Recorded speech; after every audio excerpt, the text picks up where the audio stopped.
Doctor గారు, నాకు ఈ మధ్య విపరీతంగా గొంతు నొప్పి వస్తుంది, మింగుడు పడటం లేదు, దీనికి కారణాలేంటి, నేను ఎలాంటి పరీక్షలు చేయించుకోవాలో తెలియజేయండి అని అడుగుతున్నారు. ఈ ప్రశ్నకు ENT surgeon doctor Ranbir Singh గారు సమాధానం అందిస్తారు. గొంతు నొప్పి అంటే చాలా కారణాలు ఉంటాయండి. కామన్ కారణాల్లో మీరు చూస్తే ఇవాళ రేపు స్ట్రెస్ ఎక్కువైపోయింది. So I get lot of patients with oral ulcers, అంటే చిన్న చిన్న కురుపులు అయిపోతాయి. ఆ కురుపులు మీ గొంతులో అయిపోతాయి, మీ బండ్లో అయిపోతాయి, టాన్సిల్ మీద అయిపోతుంది, ఇంకోటి చిన్న నాలిక మీద, హార్డ్ ప్యాలెట్ మీద వస్తే, ఇంకా గొంతులో వస్తే, ఇది ఫస్ట్ కారణాల్లో కామన్ కాజ్. దానికి మనం యాఫ్టస్ అల్సర్స్ అని అంటాం.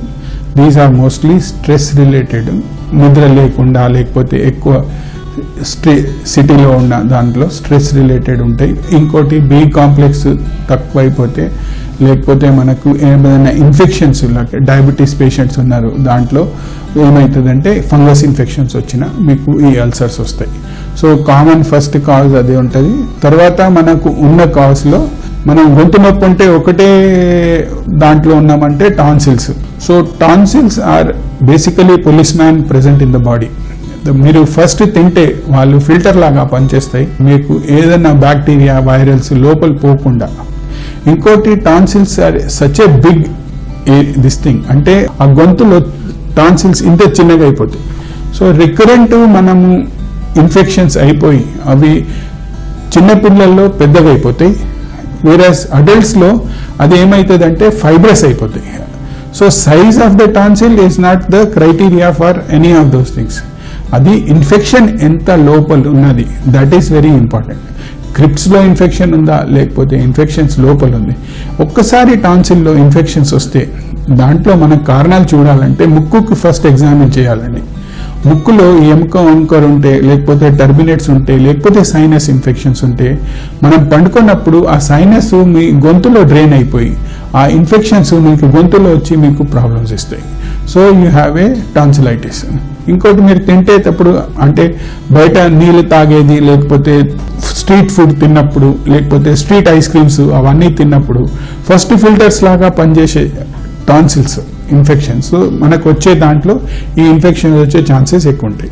సో దీంట్లో కూడా మనకి వైరల్ ఇన్ఫెక్షన్స్ ఉంటాయి, బ్యాక్టీరియల్ ఇన్ఫెక్షన్స్ ఉంటాయి.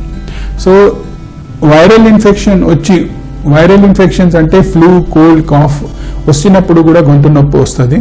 ఆ గొంతు నొప్పిలో అప్పుడు మనకి the best of the possible treatments are you take lot of fluids, take some paracetamol tablets so that your pain is less. Take warm saline gargles, very important. అది దాంట్లో ఉప్పేసి వార్మ్ సెలైన్స్లో 3 పూటలు గార్గల్స్ తీసుకోండి.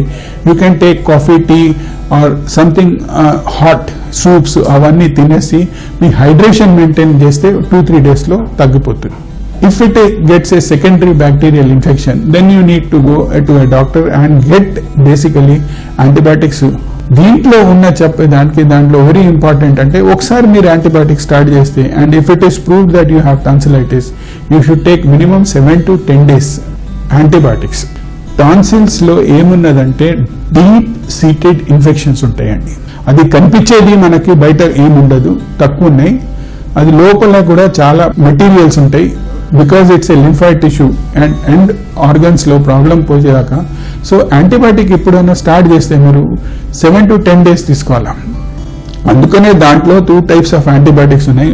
ఒక యాంటీబయాటిక్ ఏముందంటే if you take it for 5 days it will stay for 7 to 8 days.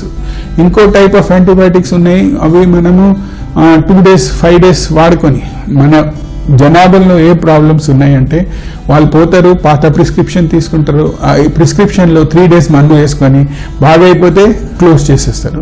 So at least please don't use antibiotics. If మీకు నొప్పి ఉంటే జస్ట్ పెయిన్ కిల్లర్స్, ఏదన్నా కంపెనీది బ్రూఫెన్, పారాసెటమాల్ కాంబినేషన్స్ ఇంకోటి తీసుకుంటే, అది తీసుకున్న తర్వాత మీరు ఏమీ తగ్గకాకుంటే, ఒకవేళ ప్రాబ్లమ్స్ వస్తే మీరు డాక్టర్ కన్సల్ట్ చేసి యాంటీబయాటిక్ స్టార్ట్ చేయండి. ఆ యాంటీబయాటిక్ స్టార్ట్ చేస్తే 7 to 10 days వేసుకోవాలి. నెక్స్ట్ సైనసైటిస్ చాలా రోజులు ఉంటే మీకు గ్రాన్యులర్ ఫారింజైటిస్ అని కూడా వస్తుంది. ఆ గ్రాన్యులర్ ఫారింజైటిస్కి గ్రాన్యులర్ ఫారింగ్సైటిస్కి ఏంటంటే మీకు సైనసైటిస్ ట్రీట్మెంట్ తీసుకోవాలా. ఒకసారి సైనసైటిస్ ట్రీట్మెంట్ తీసుకుంటే అది మనకి. నెక్స్ట్ నాకు గొంతు నొప్పి వస్తే కడుపు నుంచి మంట గొంతుకు వస్తుంది. అది కూడా వచ్చి గ్యాస్ట్రోఇసోఫిజియల్ లారింజియల్ రిఫ్లెక్సెస్ లాగా వచ్చి మీకు గొంతులో నొప్పి రావచ్చు. సో ఆ ట్రీట్మెంట్స్ కూడా ఆప్షన్ లాస్ట్ మనము అందరితోని, ఎందుకంటే we work for a tertiary care hospital, అందరి దగ్గర వచ్చి సార్ ఇది అవుతుంది ఇది కాకుండా ఉంటే ఆ ఆప్షన్ కూడా మనము అట్లీస్ట్ యాసిడిటీ కాజింగ్ ఏ గొంతు నొప్పి అని మనం కూడా చూసుకోవాలా. Last but not the least ఇంకో కారణాలు వెరీ కామన్లో ఉన్నదంటే ఈగల్ సిండ్రోమ్. అంటే దానికి స్టైలాయిడ్ ప్రాసెస్, అంటే టాన్సిల్ వెనుక ఒక ఎముక ఉంటుంది, దానికి మనం స్టైలాయిడ్ అంటాము. అది కూడా పెరిగిపోయి గట్టిగా అయిపోతే మేము ఏం తింటే అప్పుడు నొప్పి అయిపోతుంది, తర్వాత అది న్యూరాలజీ పెయిన్ కూడా ఇస్తుంది. So we have to rule out that also. So ఉట్టి గొంతు నొప్పి ఉన్నదంటే just we have to find out what it is. గొంతు నొప్పి, జలుబు, సర్ది, తర్వాత మనము ఫీవర్ అండ్ హెడేక్ ఇది వస్తే ఈజ్ ఏ కామన్ ఫ్లూ. దీనికి ఫ్లూ తగ్గిన తర్వాత మనకి నెక్స్ట్ 3-4 డేస్లో ఇది తగ్గించాలా. ఒకవేళ తగ్గకుంటే దెన్ ఇన్ఫెక్షన్, సెకండరీ ఇన్ఫెక్షన్స్ వస్తే then you need to take antibiotics, take full course of antibiotics, rest తీసుకుంటే you will be all right.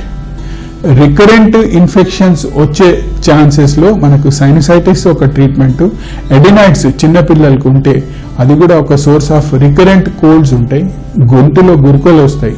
So tonsils ఉంటే అది కూడా వచ్చే ఛాన్సెస్ ఉంటాయి. So adequate sleep, mouth breathings, so many things are there. ఇంకోటి ఏంటంటే వాసన వచ్చేది, మీరు ఎప్పుడు 2 times బ్రష్ చేస్తే కూడా మీ నోట్ నుంచి వాసన వస్తుంది. సో క్రానిక్ టాన్సిలైటిస్ వస్తే అది కూడా ఒక ప్రాబ్లమ్స్ ఉంటాయి.